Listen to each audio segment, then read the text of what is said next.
Good afternoon, good evening, good morning. It is a delight to have you here for the IAIA Virtual Symposium Day 3 virtual keynote on resilience. We have an amazing lineup prepared for you today, so sit back, relax, and be prepared to be dazzled by the brilliance of this group of people.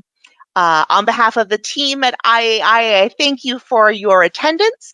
I thank you for your participation, and we greatly appreciate your involvement in this process and this program.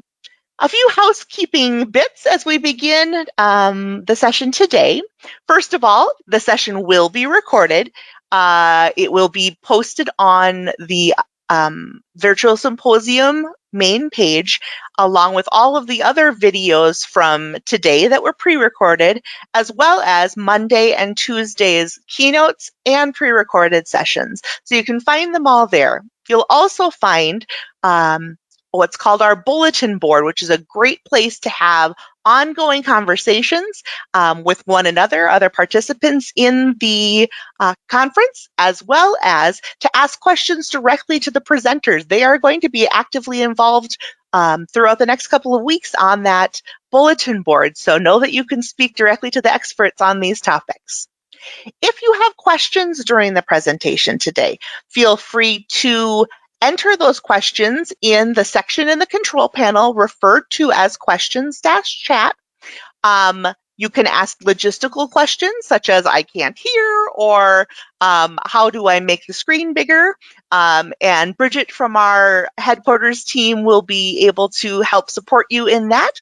Also, if you have questions pertaining to the topic of conversation, or a question that builds on some of the comments that are being made by one of the presenters or panelists, feel free to ask the questions there. We may be pulling questions from that collection to add to the panel if there is time. Otherwise, we will be putting those on the bulletin board to be utilized and responded to at a later time. The slides will also be available in that same area where the video is provided. The questions are responded to in that bulletin board section. The PDF of this presentation will also be provided. So you'll have the names and spellings of all of the presenters, as well as the content. One additional bonus presentation housekeeping point for this conference session is that we have a very large panel who will be providing information for a large portion of the session. And so during that, you get to have the choice of what you see on your screen.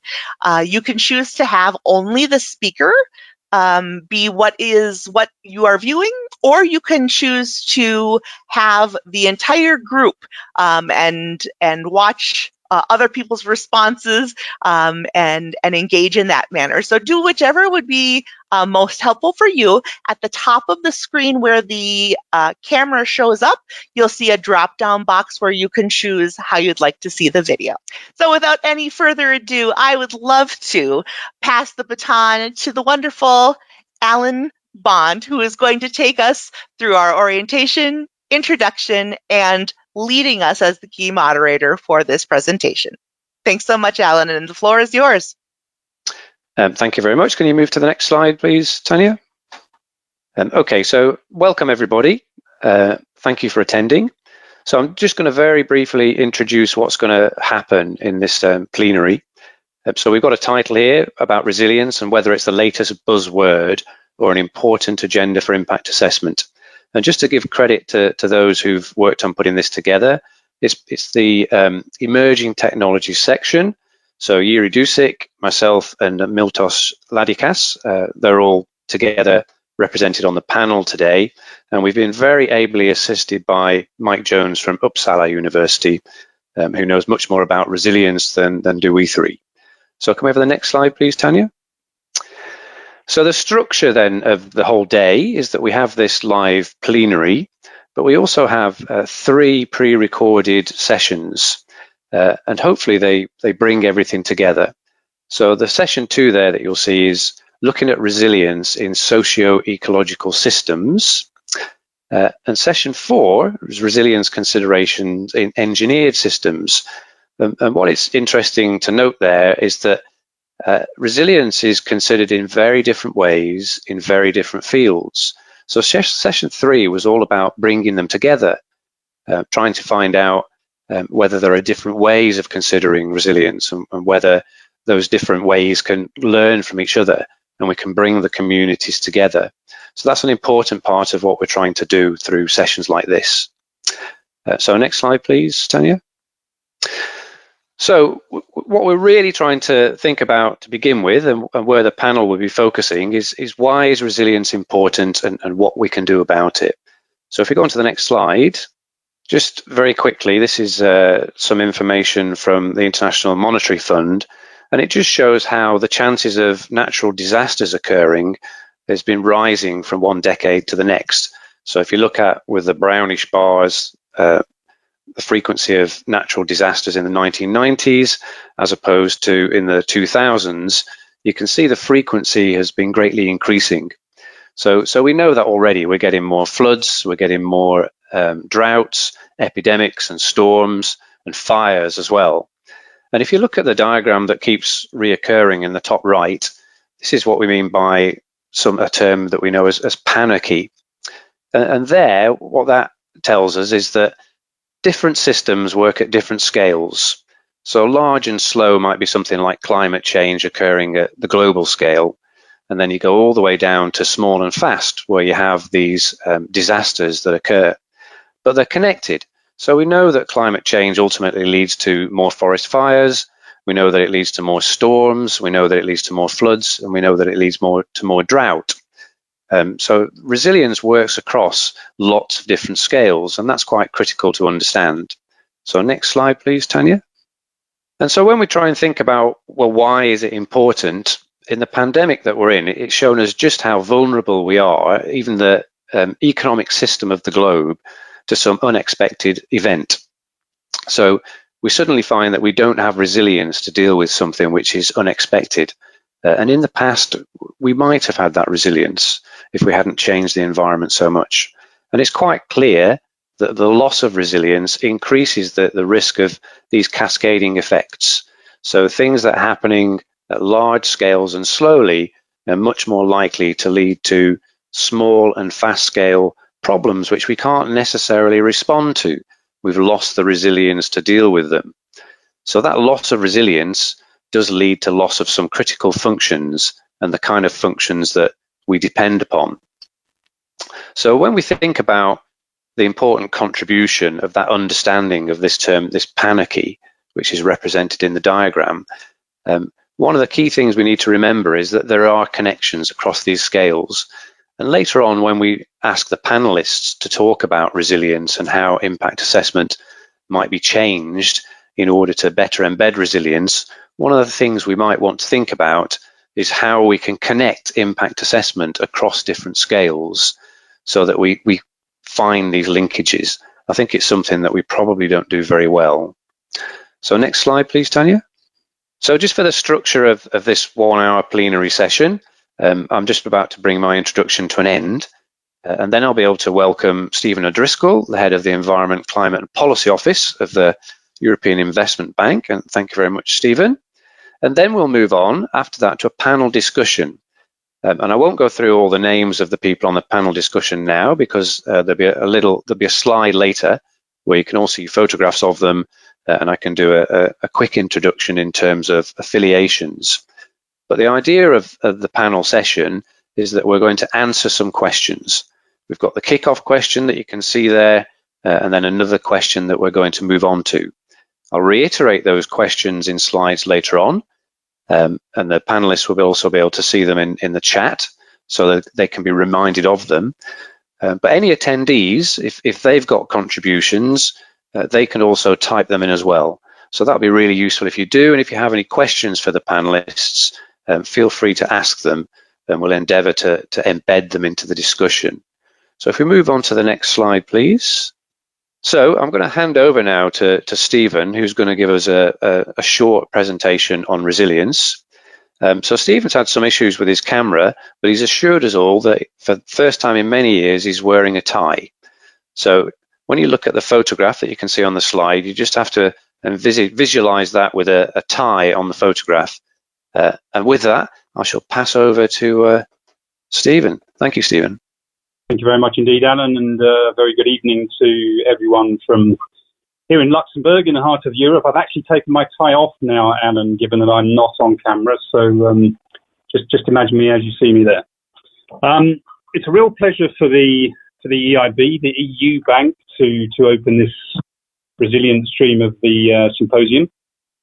I think, as Alan said, the COVID situation has shown us all, actually, the very pressing need to integrate resilience and adaptation into the systems around us. And I'd just like to use these next few minutes to explain how the EIB is considering resilience across all its activities and outline where we're going in the light of the bank's new climate and environment ambition as we evolve into the EU Climate Bank. The EIB, as you probably know, is the long-term financing arm of the European Union. And as such, sustainability is part of our DNA. As a general principle of our financing, we assess and monitor all of our investment projects with regard to their sustainability attributes, such as environment, climate, social, economic, and governance aspects. Certain activities are excluded from EIB financing if those attributes are not up to scratch, and all projects supported must meet our environmental and social principles and standards. As an EU institution, we are naturally applying the relevant EU legislation, including the directives on environmental assessment. And these provide for a solid framework that integrates environmental considerations across many respects, including climate and disaster resilience. So therefore, and as part of our environmental and social standards, we are committed to a holistic approach to impact assessment and risk management. So let me just give you a couple of examples of how we do that. So building resilience to climate change is a key pillar of the EIB climate strategy, and I think we've made significant progress in this area. In 2019, we introduced our project appraisal, a climate risk tool, which we call the EIB Climate Risk Assessment System. And that provides for a very systematic assessment of the physical climate risks our projects might face.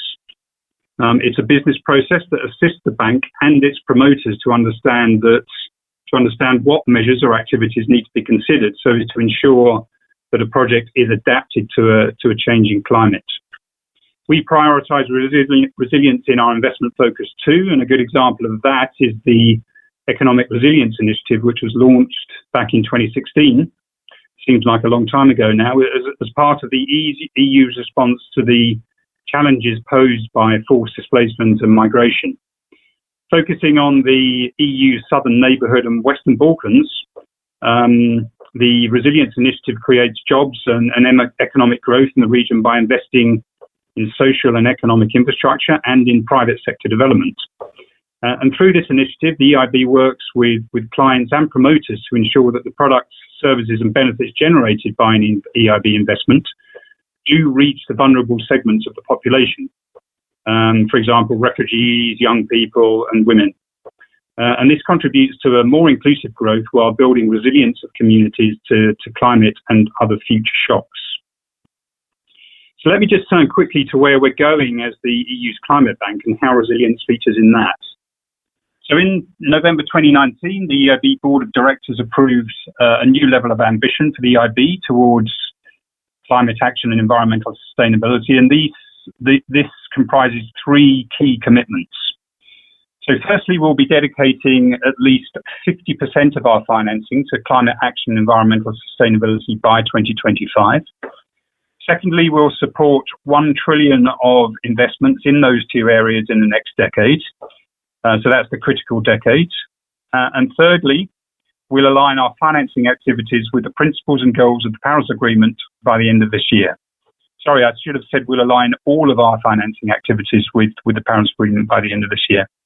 And these commitments are actually further complemented by a commitment to support just transition. So while the bank's new ambition was approved prior to the pandemic outbreak, it also reinforces the wider EU plans to stimulate green and resilient recovery. In order to deliver on these commitments, the bank has been working on its Climate Bank Roadmap, as we call it, which is an operational framework from 2020 to 2025. And this was subject to quite an extensive public engagement exercise. It's currently being finalised, and this will become operational by the end of this year, starting for a start in early 2021.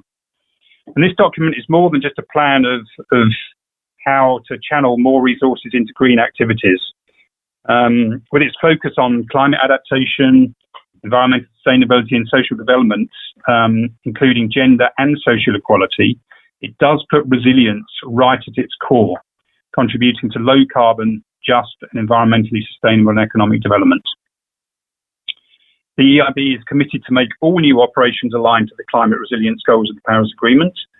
And this is important for key systems, such as water management, agriculture and infrastructure and so on, which are critical to economic and social resilience, but also vulnerable to sea level rise, flooding and other gradual and extreme weather events. Securing performance of infrastructure assets and protecting people and natural assets in a changing climate will be essential to the bank's efforts to build greater resilience. And in addition, we'll strengthen our investment in climate resilience opportunities, including technologies, products, services and solutions that can enable adaptation globally, remove technological and knowledge barriers to managing physical climate risks, and strengthen the resilience of people most affected by climate change. And in parallel with all of this, the EIB is indeed reviewing its environmental and social sustainability framework, which will ensure a holistic approach to sustainability with full integration of environmental, climate, social dimensions across the board. It will strengthen its approach to both the management of environmental, climate and social risks and impacts, and to the pursuit of opportunities to generate benefits and positive environmental and social outcomes. And the new EIB ENS policy and standards will be subject to public consultation that will be launched by the end of the year, which you're all, of course, invited to participate. And just bringing us back now and to close to impact assessment and the needs of an institution like us as the EIB. In the work we do, we have seen a better level of understanding emerging in these areas, but there is definitely the scope to improve that even further and to really get on top of the more systematic integration of resilience considerations into impact assessment.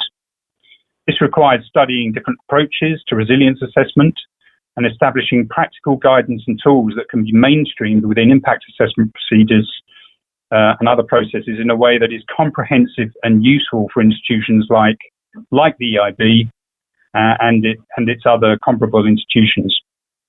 We do look to you to help us do that. And this is why we are very pleased to have partnered with the IAIA on the proposed agenda for resilience in impact assessment projects. So this symposium is a great start, and we do look forward to listening to the discussions today. And with that, Alan, I've probably gone way beyond my 7 minutes, and I will pass back to you. Well, thank you very much, Stephen. I think you only overshot by a minute, so much appreciated. I think you've got to disappear from what you said previously, and you can't hang around for the panel discussion. So before you go, I would just like to say thank you very much for making the presentation.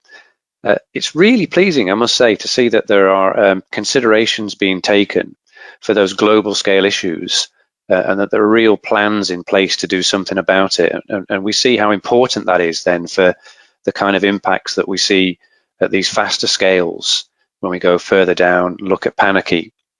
And it's also very gratifying that you ask for help as well in terms of how well do we do the resilience assessment and how can we embed it in existing impact assessment processes. And certainly that's something that we're going to talk about in the panel. And I know it's a question that many of us have an interest in. So I think you've framed the panel discussion really well there. So thank you very much for doing that.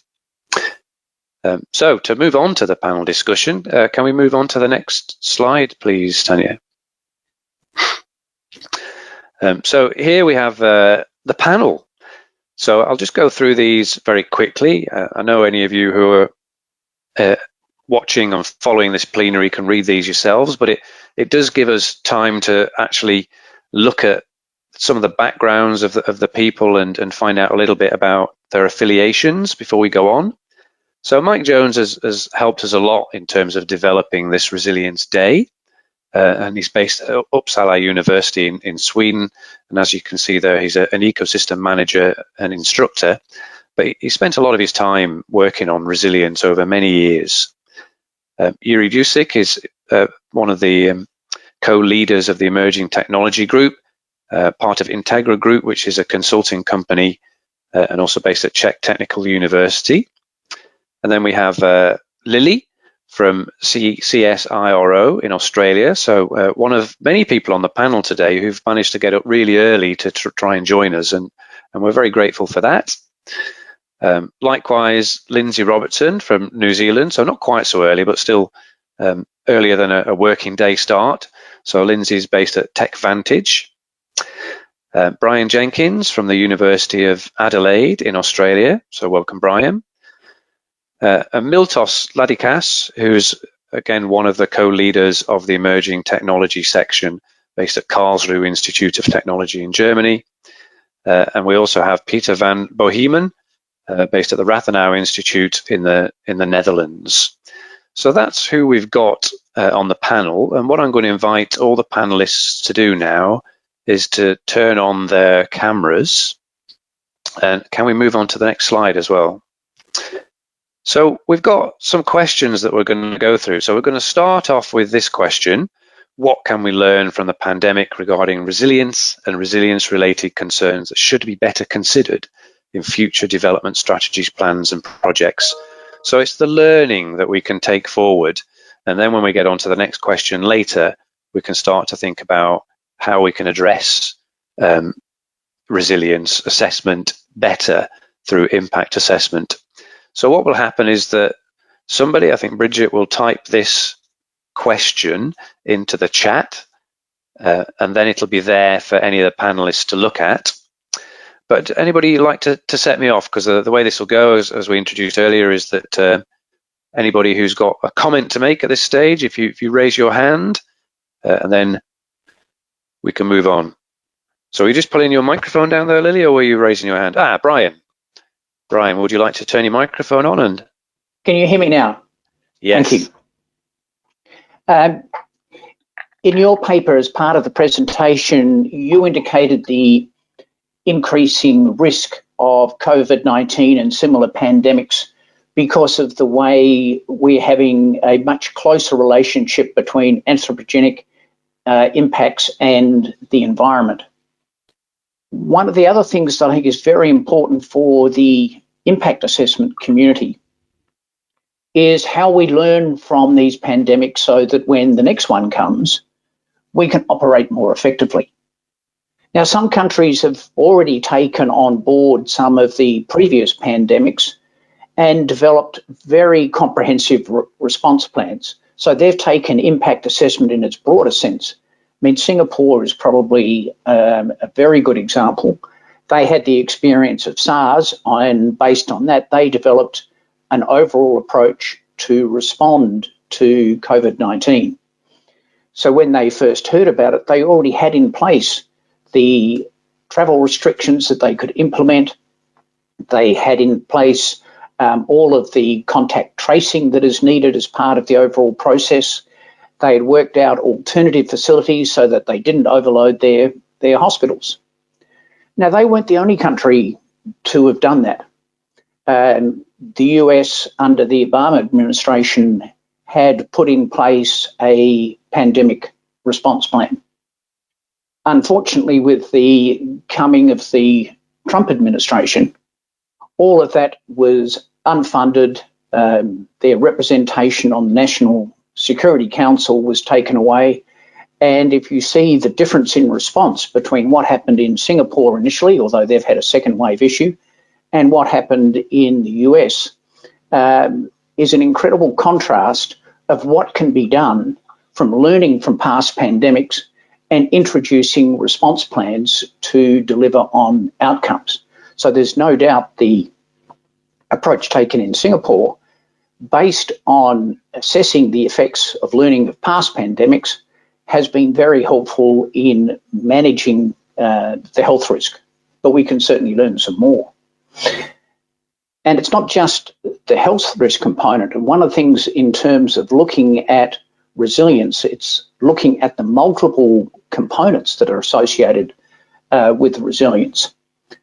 One of the fortunate aspects for Australia is the Secretary of the Treasury 10 years ago actually produced a paper on an economic response to pandemics. And when the Australian government started their economic response, a lot of those components were incorporated in their strategy. Probably the most significant one is what's called JobKeeper. One of the key issues that looking at pandemics when you do get loss of employment is the loss of connection between employers and employees. And JobKeeper enabled people to be kept employed by their company because they were then being supported by government. And if you look at the difference in outcomes, if you look at the June quarter reduction in economic activity in Australia, it's been 7%, substantial. But you compare that with the UK, which has been struggling both in a health response and also an economic stimulus, they've had a 20% reduction. So even from previous pandemic events, there has been learnings, and there's no doubt from COVID-19, there is the opportunity for greater learnings in terms of providing a more resilient response to pandemics like COVID-19. Thank you, Brian. That's really useful. So it's a very important point to make that we should be learning from past pandemics as well as just COVID. But also I think the point you made about politics, the fact that however much learning we might take from previous examples and the current pandemic, at the end of the day, we're still bound by what the politicians will do. And I guess through impact assessment, we have to try and influence where we can. Does anyone else have anything to add on this first question about what we might learn from? Yes, Lily. So yeah, if you remember to turn your microphone. All right. Thanks for that, Alan, and thanks, Brian. So interestingly, we have also been studying the impact of COVID-19 on supply chains and the resilience of supply chains. So not only in Australia, but also in the Indo-Pacific. So work has been progressing in that space. And if the main thing that we have found in in our understanding of how things have impacted supply chains, say, for example, as opposed to climate disruptions, is that we are underestimating the value of what makes supply chain resilient. We tend to look at the vulnerabilities. We tend to look at what risks are posed on the supply chain. And in terms of COVID, we looked at what went wrong. But actually, what we discovered is that we were not looking enough at what went right.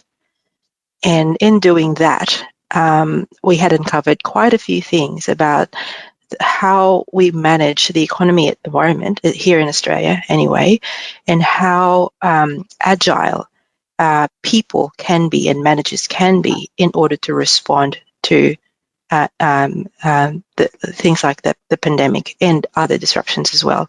So that's one thing I'd leave there, and that in the quest for resilience, I think it is really worthy to look at what makes us resilient.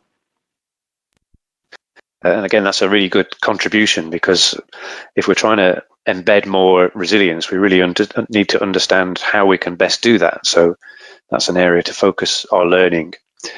I think we've got an awful lot to talk about when we move on to impact assessment, but has anybody else got a final point on this first question about what we might learn from the pandemic? Well, we've got a couple. So I'll take Mike, and then I'll take Jiri, and then after we've had those two questions, I'm going to move on to the question 2. So Mike, and don't forget to turn your microphone on. Yep, I'm turned on. Thanks, Alan. Yeah, just picking up on what Brian said about adaptation and preparedness. Very similar sort of situation arose in the United States with their response to forest fires.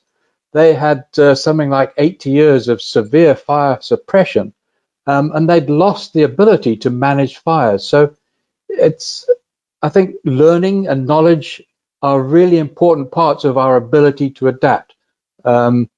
So it doesn't matter quite what it is. It's that learning as an essential part of adaptation. Another aspect to this COVID crisis is that we're still not quite sure how it all came about. There are at least two major theories now. One is that it was picked up in the wet markets of China. Another one says no, it's all to do with the degradation of forests, and if degradation of forests bringing people and animals in much closer proximity. So that points to the value of maintaining these big, slow-changing systems as stabilizing factors in the environment. So that's just a couple of things. Thanks. Yeah, thank you. And I guess it's worth saying for any attendees that we try and focus a little bit on these causes of COVID in session 2. So if anyone's interested, there's a little bit of information in session 2, which is pre-recorded. So Jiri, you had some comments. Very quickly. Actually, when the COVID came, there were lots of questions and anxiety here. And I myself realized actually how fragile are our urban systems to external shocks. And for many years, I was wondering when we talked about urban sustainability, what is wrong there? Because we talk about waste management, wastewater treatment, and so on. And you realize actually now with a situation such as COVID that if a city were to be placed under lockdown, it would survive only for a few days. Basically, it's very dependent on the functional areas or which supply it actually with the lifeblood.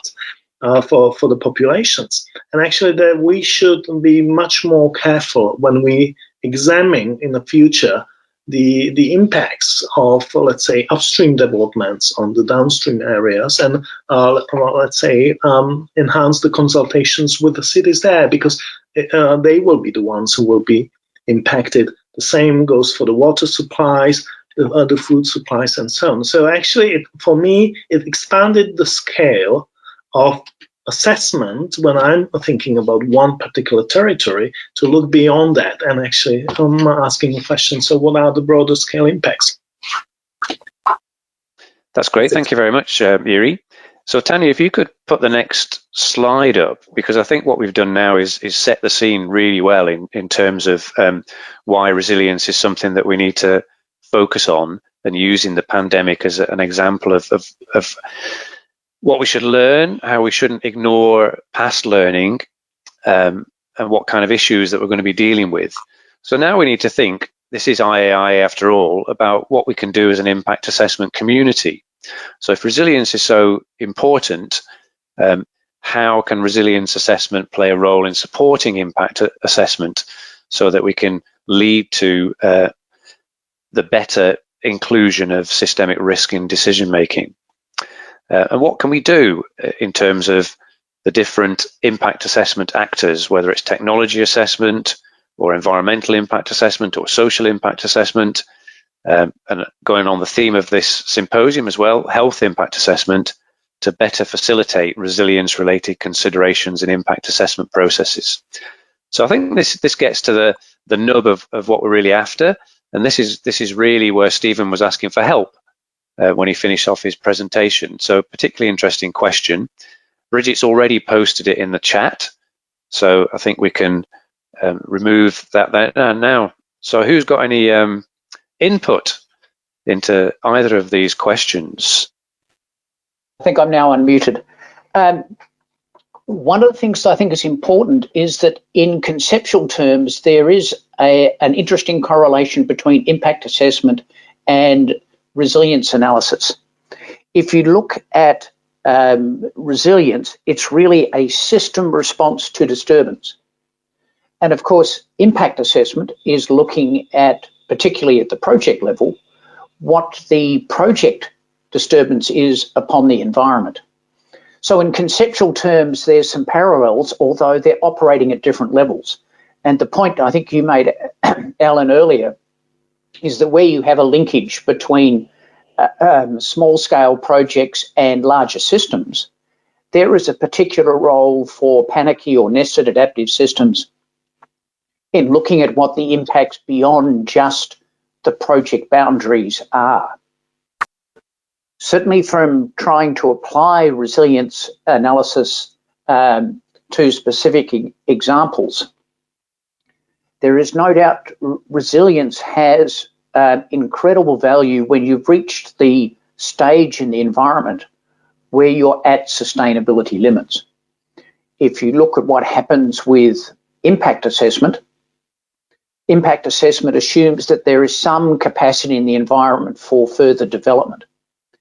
I think we're now reaching the stage in many parts of the world where we're actually beyond that. We're past sustainability limits, and some of the people are now looking at what are the planetary boundaries that we're starting to transgress as well.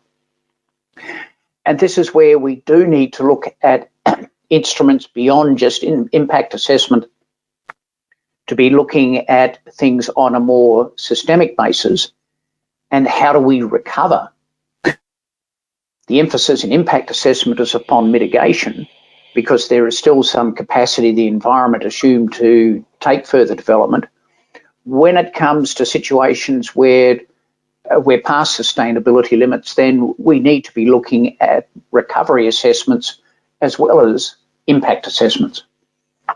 So I think there's a complementary nature as well as a conceptual consistency between impact assessment and also looking at resilience analysis.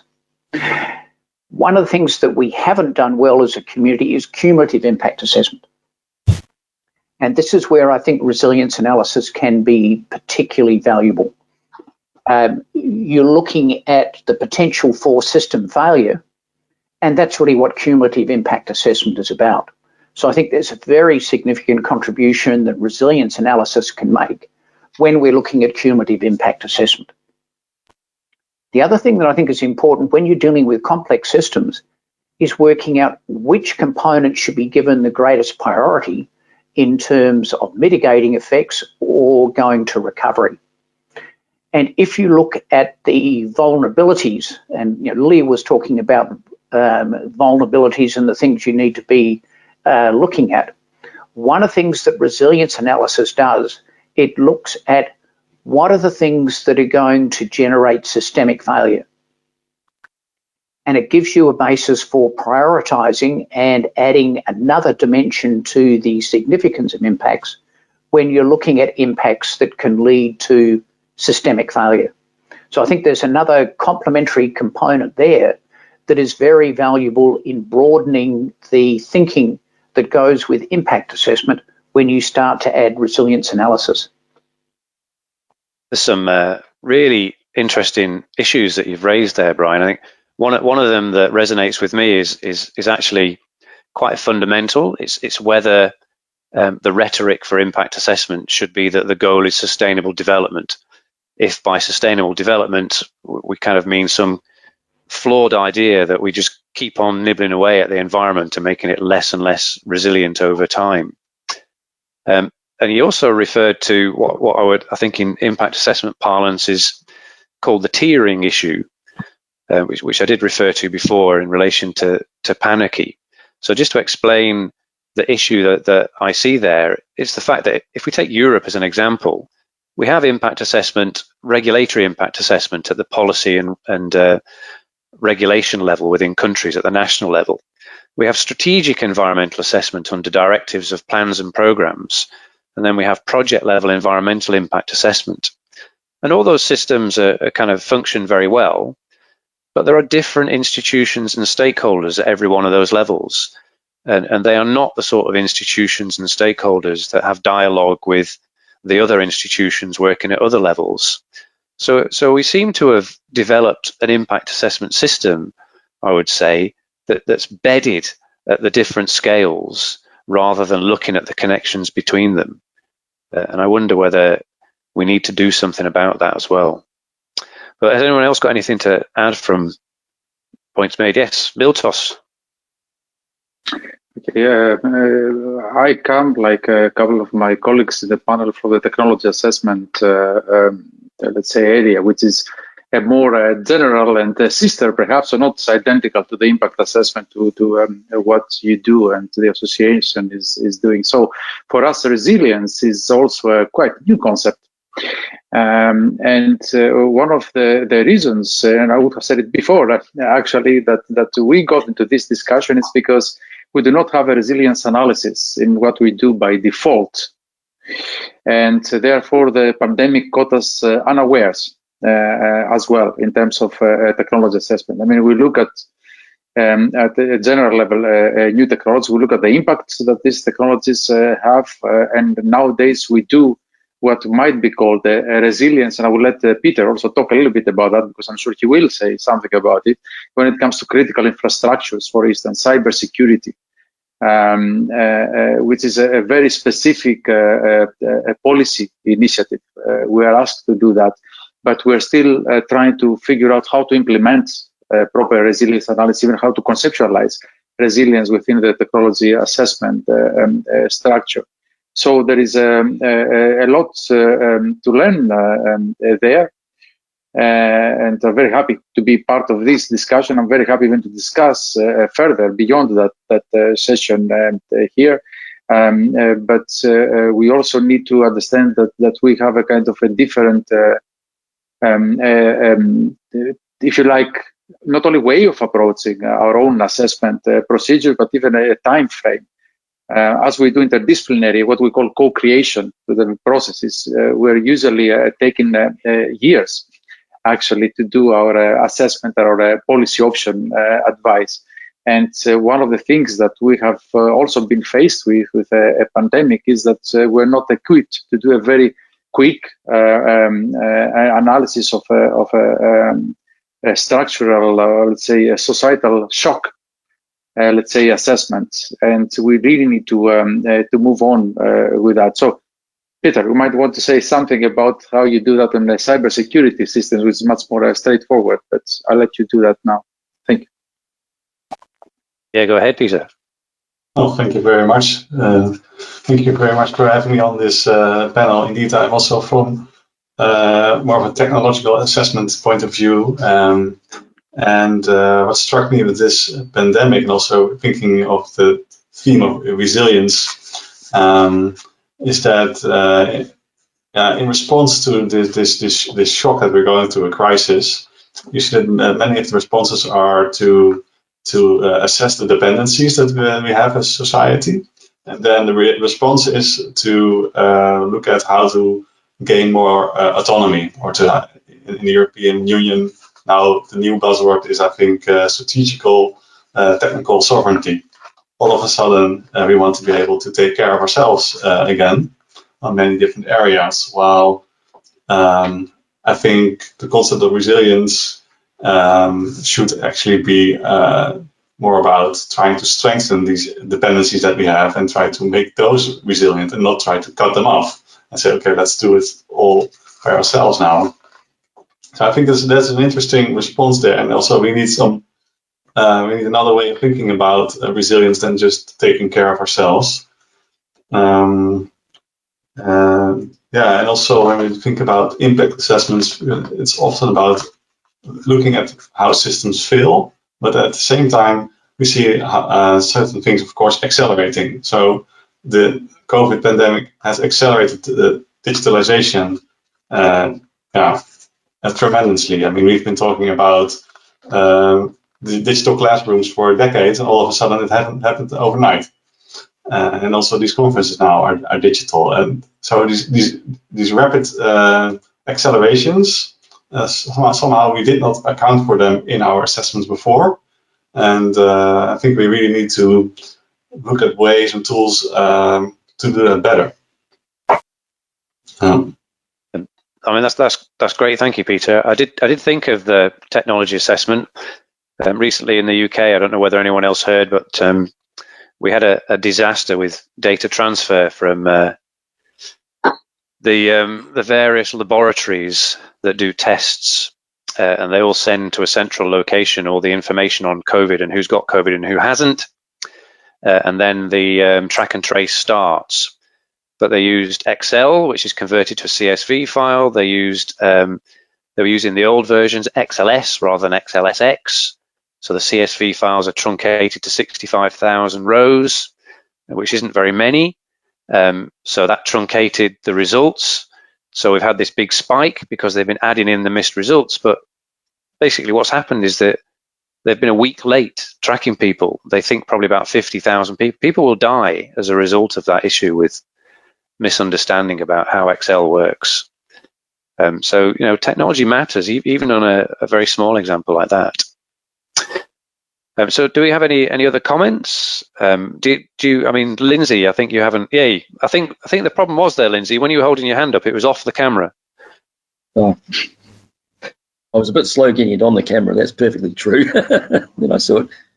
Sorry, can you hear me? Yes. Okay. Yes. Look, a comment across several of the panelists' comments, I guess, is that a real question I ask of myself, and I guess therefore it's not unfair to ask it of the panel, is what process do we use for giving any sort of public assurance or even any comfort at the personal level that we have identified the vulnerabilities for the future? I mean, we're rather good at looking at COVID. We're rather good at looking fires and floods. We've had all of those, and therefore we can look back. What process do we use for looking forward and saying, well, where are the vulnerabilities? How confident can we be that we've actually identified the large ones or the ones that are most important? I mean, we've talked about urban sustainability. Peter's talking about the strategic sovereignty.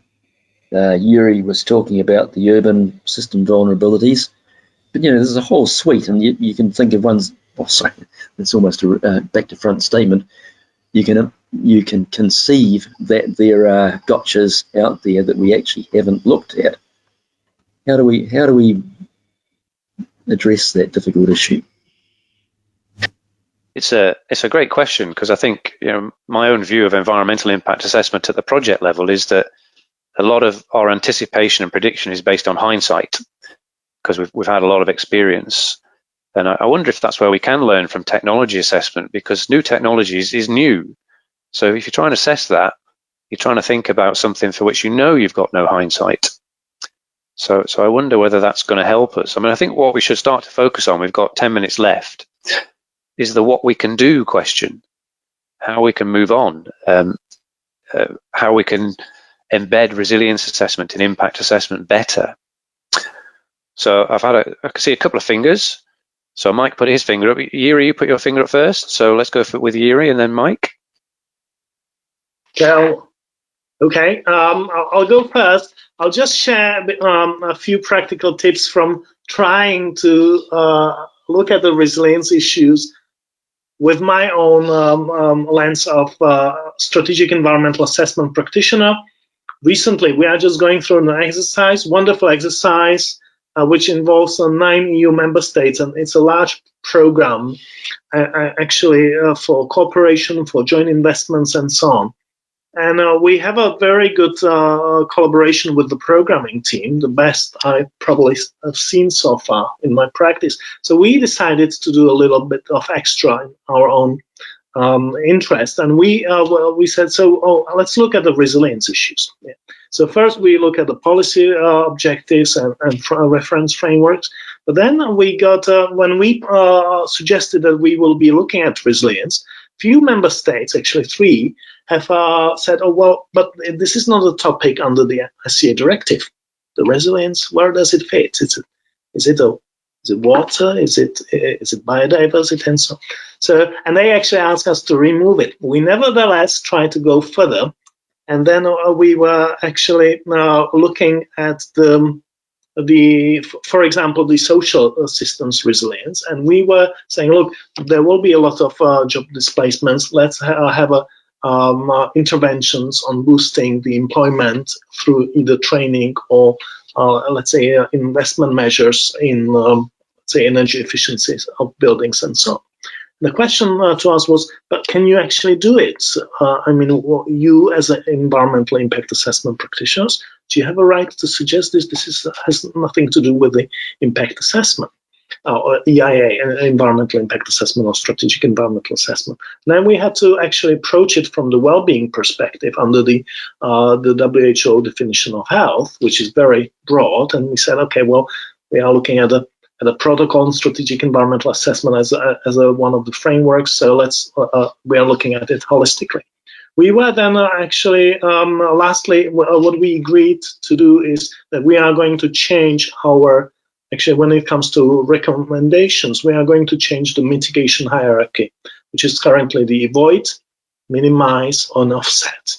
And based on discussions with Juan Palerm, who is one of your discussants in the next session, and Raoul Slotweg, who with Mike actually has written one of these first papers introducing the resilience thinking into our community. They actually say, well, if we are to boost the resilience, we have to start with the enhancement, restoration of ecosystem capacities, improvement of environmental quality as the first step in the mitigation hierarchy. And that was actually very well received by the programming team. They accepted it. We had to play with the language, but we are actually using this resilience thinking for suggesting enhancement measures, not just avoiding or focusing on avoidance of impacts. And I think that brings me back to some of the things that Brian Jenkins has started off with his first presentation today, or intervention. But yeah, sorry for speaking too long. No, not at all. Thank you. Mike. Lindsay's question was really good. I liked it. One of the things that we need to bear in mind that there's, we tend to talk about two different kinds of resilience. That's very specified resilience. So it's the resilience of what kind of a system to what kind of a shock. So how is the economic system resilient to COVID-19 as an example? We also talk about general resilience and the kinds of things that we can do to enhance systems in a very general way to all kinds of shocks. Specifically to Lindsay's question, we cannot guarantee that we can reduce the risk of a system to a whole swath of things that we don't even know are coming, because we are essentially dealing with systems that will constantly throw surprises at us. We're dealing with the unknown unknowns, as has been famously said. So the best defense against that is to try and enhance the general resilience of the systems that we have. Just one thing that comes to mind is a lot of economic development now is very much focused on efficiency of operations, just-in-time delivery systems, and those kinds of things. They're great while the environment is stable. They will fall apart very quickly when they're exposed to some novel kind of shock. So we actually need to slow down the rate at which we do things to decrease efficiency and aim much more for things like social diversity, ecological diversity, governance. Alan mentioned this question of different levels of governance in Europe and how they don't talk to each other. That's a recipe for disaster. Part of resilience thinking would be to ensure that you've got really good interaction across those scales of governance so that you can have coordinated responses to things.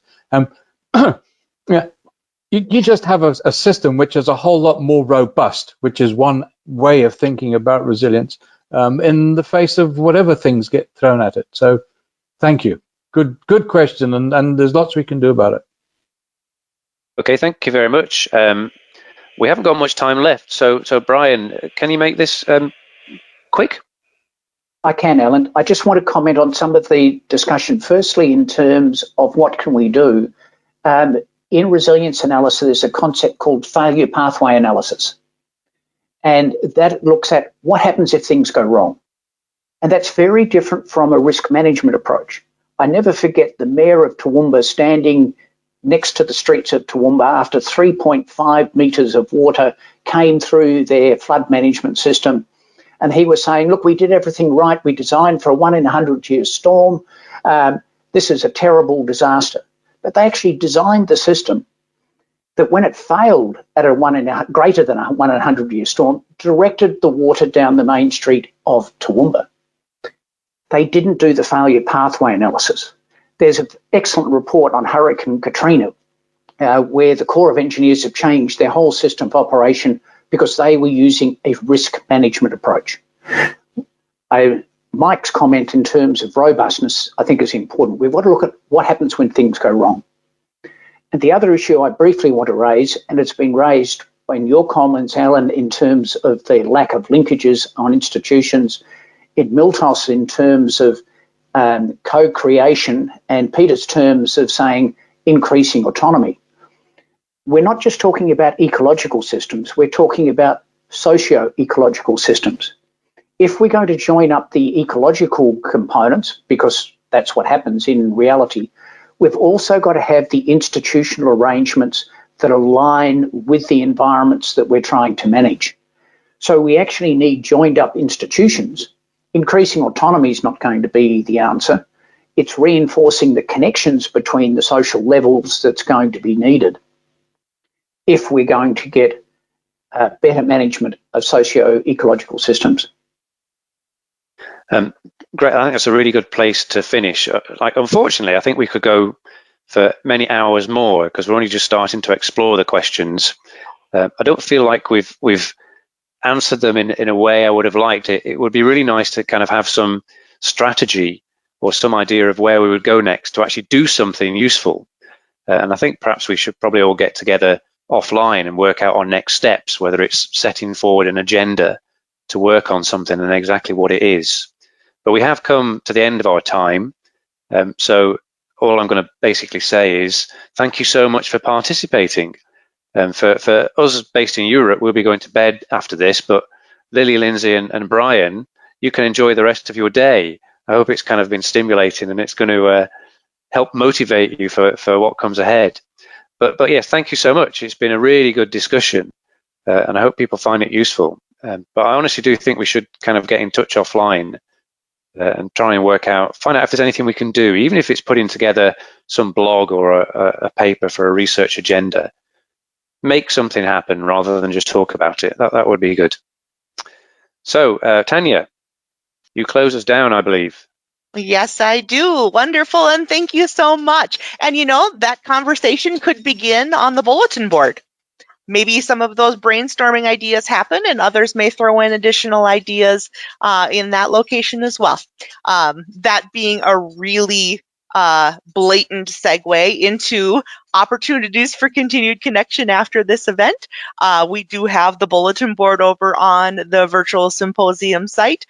So please participate in those conversations regarding what has struck you from this session, what has inspired you from this session. Please know that the presenters, the experts that you've been listening to, will be actively engaged in that bulletin board. So take advantage of being able to rub virtual elbows with the experts.